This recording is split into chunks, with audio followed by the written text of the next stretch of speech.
Hello, everyone. This is Cheryl Abram with Person Centered Cyber. Today, we are going to go over some CGRC questions and answers. That's ISC squared, certified in governance, risk, and compliance Q&As. So as we go through these questions, I have put in bold some words within the questions, and we're also going to go over those. So everything that you see bolded is going to be relevant to that exam, okay? And we're going to delve a little bit further into those questions, okay? Or into those terms that are in bold. All right, so let's get this party started.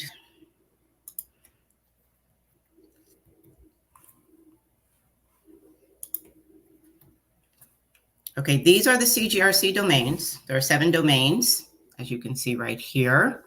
Information security, risk management, scope of the IS, selection and approval of security and privacy controls, implementation of those controls, assessment, audit of the controls, authorization, approval, and then continuous monitoring. And of course, this maps directly to the NIST risk management framework. So if you study this, you're basically studying the other thing, okay? They're one and the same. Okay, domain 1, question 1. This is our first question. You've just been assigned as the information system owner for your company's customer relationship management system. This system stores customer contact details, purchase history, and communication records. Which of the following best describes the CRM system? A set of physical devices like computers and servers, a collection of organized data about the company's customers, procedures for interacting with customers and managing their information, or all of the above? Give you a minute to think about that.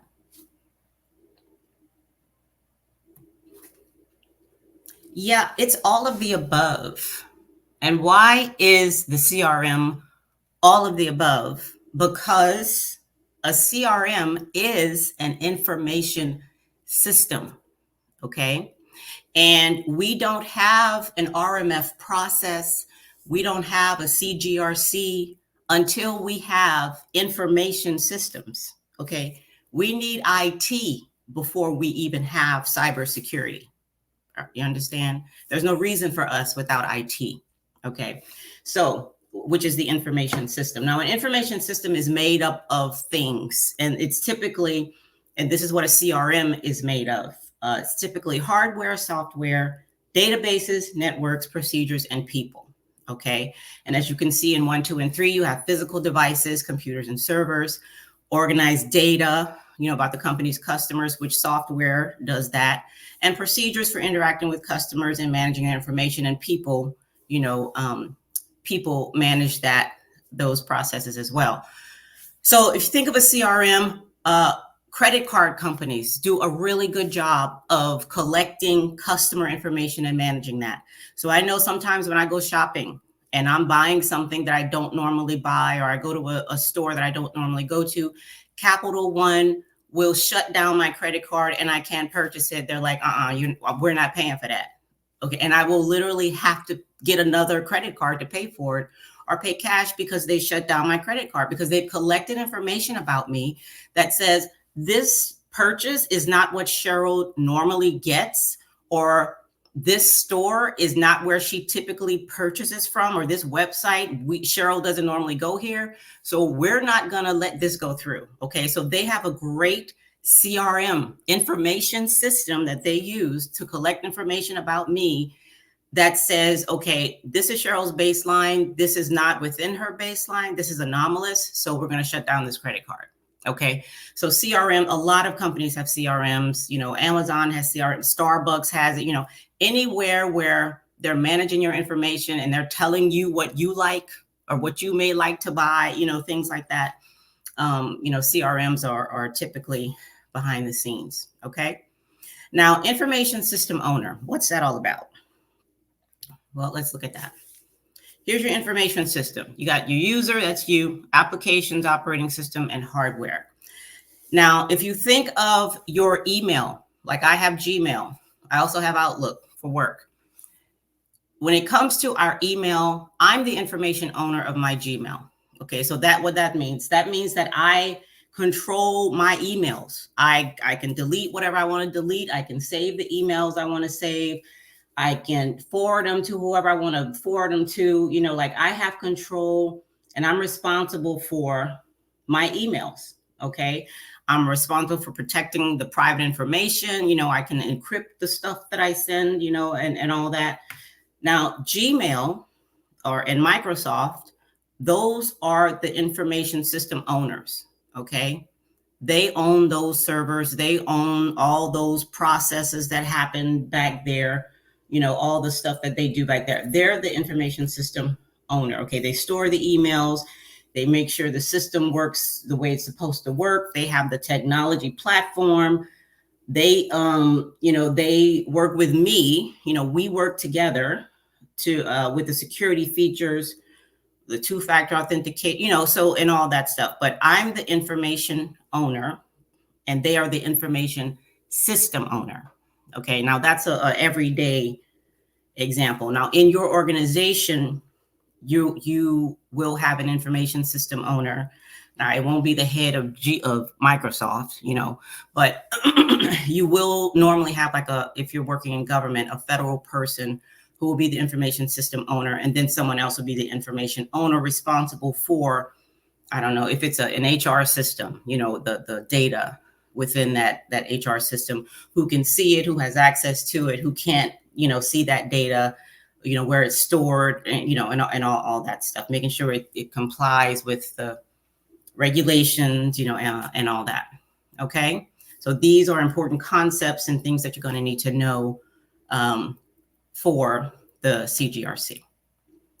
All right, we're ready to move on. Next question. Your company is considering decommissioning its inventory management system in an effort to cut costs. You understand the system is a critical asset that tracks stock levels, generates purchase orders, and optimizes warehouse space. How would decommissioning this system most likely impact the company? Improved customer service due to increased employee focus, reduced operational efficiency and potential stock shortages, enhanced data security posture by minimizing attack vectors, no significant impact as inventory can be managed manually.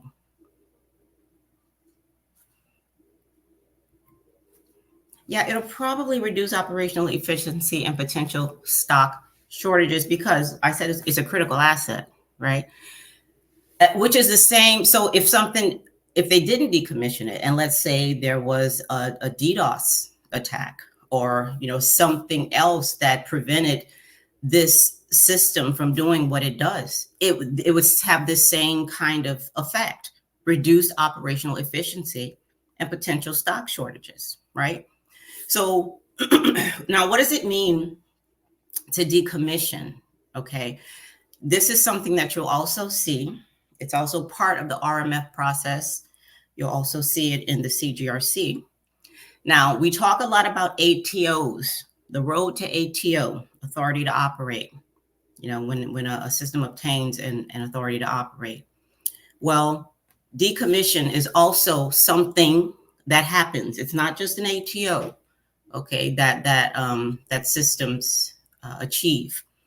Now, here we go. An ATO, authority to operate, is basically the authorizing official or the AO saying all systems go, but don't get too comfortable, okay? Just because you have an ATO, that does not mean you're pristine, you're good to go, because tomorrow you're gonna have some things that you need to address. No, forget about it. Today, as she's signing that letter, you got some stuff you probably need to address, okay? But it's at an acceptable place right now, okay? So it's operating at an acceptable level of risk, okay? So you can go ahead and put it on the network, okay? Then we have an authority to operate with conditions. It's a go, but you need to hurry up and fix these issues like right now, okay? You can be on the network doing what you do, but it's temporary and it's with conditions. As long as you meet these conditions, you can be on this network, okay? And then we have the interim authority to test, Okay, it's a test drive. It's exactly what it says. It's a temporary authority to connect. Okay, and it's granted for a defined period. Okay, like 3 months, 6 months. Some people do it for longer, but it shouldn't be that long. It's temporary. Then you have a denial. It's like, you're not getting on this network. You got to go back to the drawing board. There's too much stuff. It's too risky, major security flaws, and if it's on the network already, then you pull it off. Okay. Because it's too dangerous now. You have too many things going on. You have to fix it. And then we have the decommission. Okay. So, we don't need the system anymore. Maybe it's, another system is replacing it, something, more updated. So the AO will sign a decommission. Okay. And it validates the decommissioning process, which means that, the data has been securely erased according to whatever policy the organization has set up to be sure that that the system is adequately decommissioned and nothing can be obtained. No classified information or anything that the system contained beforehand, can be obtained. Now that it's been decommissioned. Okay.